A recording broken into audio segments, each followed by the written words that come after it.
On December 24, 1854, our Puyallup people, along with neighboring tribes and bands, were invited by representatives of the U.S. government to participate in a potlatch at Schwananum or Medicine Creek.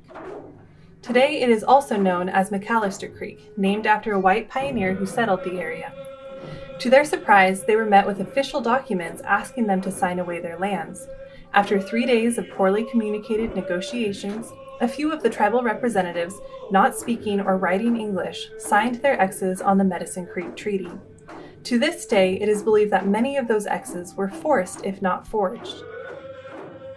With this, 3 reservations were created, one at Puyallup, one at Nisqually, and one on Squaxin Island.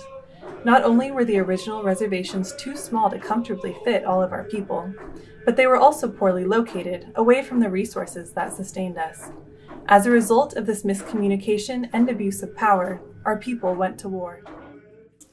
The treaty wars were started when Isaac Stevens signed the treaties and then was assigning our people where to live. They didn't want the evidence of who we were. They literally burned down our longhouses. They took our canoes and they destroyed them. They took our utensils. They wanted us to live in a house with a wood floor.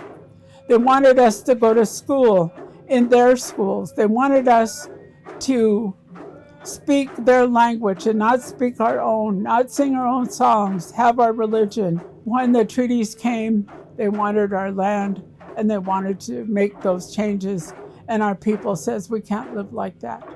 The Treaty Wars, or as some Washington State historians refer to them as the Indian Wars, took place between 1855 and 1856.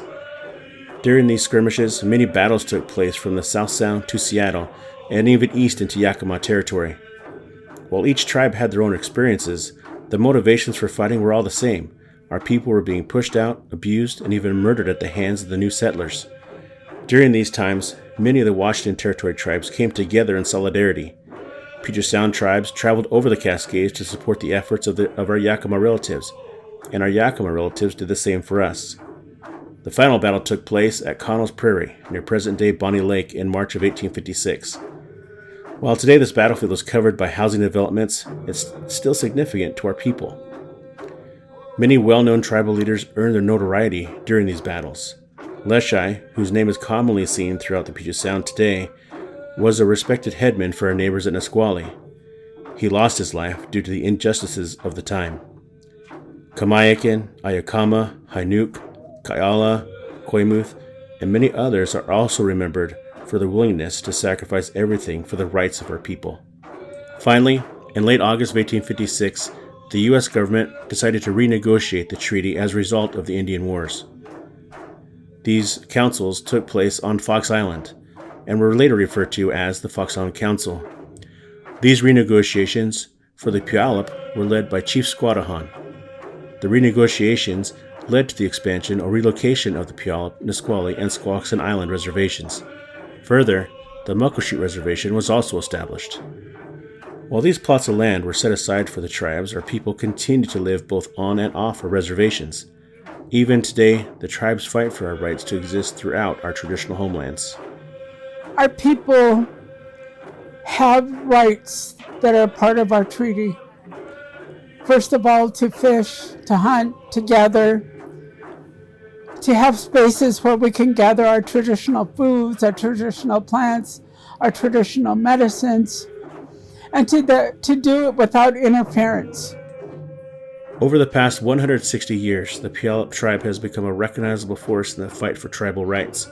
Our elders bravely fought for tribal fishing rights, leading to the Bolt decision in 1974.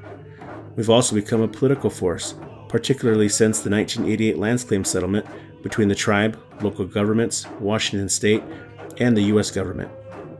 Despite the great devastation our people face since non-native settlement, our cultural practices, traditional values, and tribal sovereignty continue to be exercised today. Despite all the efforts to eradicate our people, we are still here.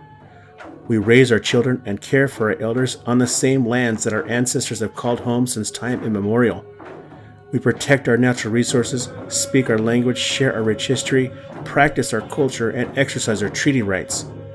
We are the culmination of the resiliency of our ancestors. Puyallup. We are Puyallup.